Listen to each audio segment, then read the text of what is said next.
Hey everybody, Seth with Everyman Prepping here, and today I want to talk about what's being dubbed the Flour Massacre. What happened is in the Gaza Strip, Israel was letting a humanitarian truck delivery come through at 4 in the morning of flour for the Palestinian people who are basically starving, cold, wet, no homes, all that. There was a delivery coming on, and the massacre occurred. Over 100 Palestinians died. There's two sides to the story to it, of course. I'm going to go through an article with you. We're going to talk about it. We're going to look at some video. Then you can decide yourself what you think happened. But it's a horrible event, and there's going to be some major consequences because of what happened, and we're going to talk about that at the end.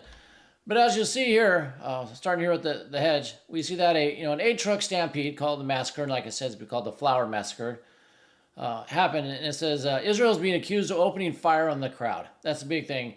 The video, the cell phone video, and other video coming out, you're going to see a lot of people saying, and you can hear gunshots going off, that the Israeli forces opened fire on innocent civilians as they're trying to get flour off these humanitarian trucks. These trucks are being swarmed because the people are starving. We're going to get into those videos in a minute, but that's what happened, and that's what the accusations are, and we're going to see Israel's side of it here in a minute as we go through the story. But it says Hamas is claiming that at least 104 Palestinians were killed and several hundred are wounded. I've heard numbers as high as 700 wounded during this. Both through the gunshots, through the stampeding, from the trucks, all kinds of stuff. But let's go through this, and then, like I said, you'll be able to decide for yourself. I'm just going to present the story to you, and then talk about, I think, what the consequences are going to be because of this. So this says an Israeli source said that Israeli troops opened fire on Thursday at several people among a crowd that surrounded 8 trucks in the Gaza Strip after feeling under threat. So according to this source, the soldiers felt under threat and fired. I think the video is going to dispute that a little bit, but we'll get into that more in a little bit. And then we see, continuing on here with the article, I can post a link to this article in the description. That way you can read it in detail if you wish. Now this says here, as soon as people approached incoming trucks carrying food aid, they were shot at. They were attacked by drones in the sky. There was also fire from naval vessels and armored vehicles in the vicinity. Now, in fact, one of the videos I'm going to show you shows what looks to be a tank, and it looks to be a tank opening fire on the crowds. I've seen cell phone interviews, or not interviews, but people talking, saying that they felt the fire was coming from the sky as well. So, there's a lot of stories to that. Now we'll get into some stories from the Israeli point of view. This is from the IDF, the Israeli Defense Forces, their X account. They said this morning, humanitarian aid trucks entered northern Gaza. Residents surrounded the trucks and looted the supplies being delivered. As a result of the pushing, trampling, and being run over by the trucks, dozens of Gazans were killed and injured. So according to the IDF, they didn't shoot anybody. It was just the trampling and getting run over by the trucks. That's their side. It says the IDF is saying that the vast majority of the deaths were the result of the stampede itself, or being run over by the trucks after looting broke out. There were reports that some 30 trucks and thousands of Palestinians rushing past checkpoints during the mayhem to try to access the aid. Now, you'll see that, there's a mad rush. You're going to see, it is mayhem because these people are starving and they're trying to get whatever food they can. It is chaos. It is SHTF for them. It's the apocalypse for those people in there. It says there's 4 a.m., about 30 trucks. Now, according to the IDF, they said that fewer than 10 of the casualties were a result of Israeli fire. So they updated their story a little later on the day and say, we might have killed 10 of them or so. And this is the video. We're going to look at it in more detail. And you can read the rest of the story here, but let's go ahead and get one of the videos ready to go here. And as we do that, just pay attention to, this is filmed with thermal. So the black is the warm. So you'll see all the heads of the people are black because your head is the warmest spot on your body usually. So black is warm, whiter is cool. But as you can see when you look at this, remember this, they were told to get out of the north and go south. Then the IDF went south and they said, you got to leave here. So these people have, no homes, nowhere to go. All the water, electricity is out. There's no food. So, it is going to be a chaotic situation, even these humanitarian deliveries. It's survival of the fittest at this point down there. And, by looking at this was released by the IDF even, these videos. And you'll see that look at the video, it looks like you're looking at insects. I don't know if that's how the IDF sees them. Maybe they see them this way. It's like, an insect, an ant swarm going after crumbs on the floor, where you don't have to put any humanity, feel to it. It's just, those are little insects down there, and we open fire on them. We're not really killing people. That's the sense you get from looking at these videos. I mean, put in the comments what you think, what your sense is from seeing this. But that's the sense I get, is what they're portraying is, they don't have a lot of care for this. If they did, when you go into war, one of the basic tactics, in war, the thought is you got to win the hearts and minds of people, of the civilians. You're invading the country, you're fighting that military, but the people, the citizens of that country you're invading or whatever you're doing, you want to win their hearts and minds. You want them on your side.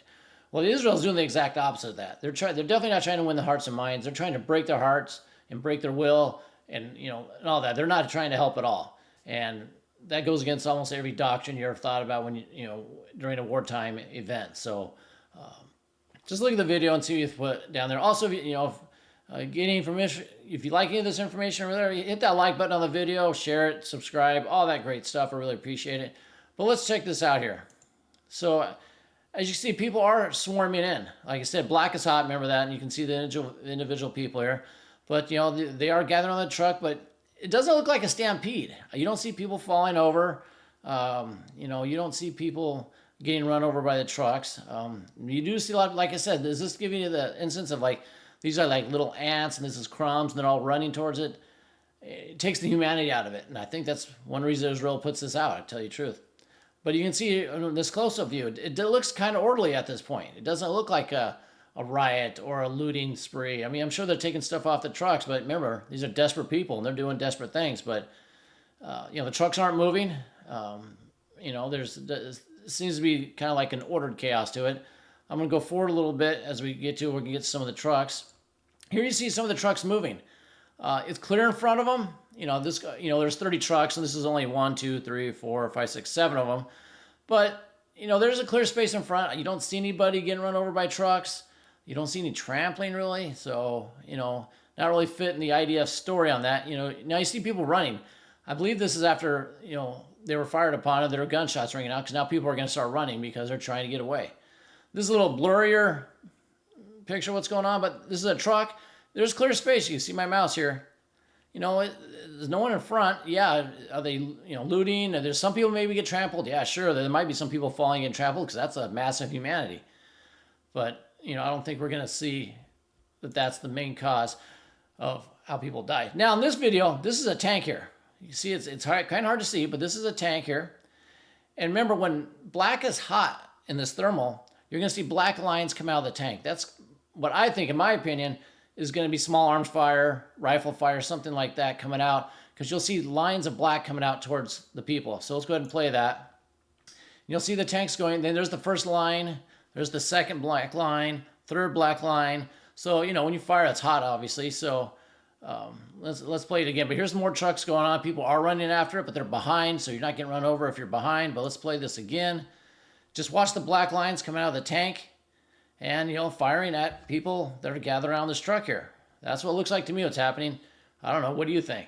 But overall, a horrible situation no matter what happened, right? It is a massacre, whether it happened, a huge loss of life, people trying to get food. That's all they're trying to do, live. And, 100 died, several hundred are wounded. So as I talked about, there's consequence to this, obviously. Yes. You're going to see, Hamas want to do something to retaliate for this. You're going to want to see Hezbollah do something. Maybe Iran wants to do something.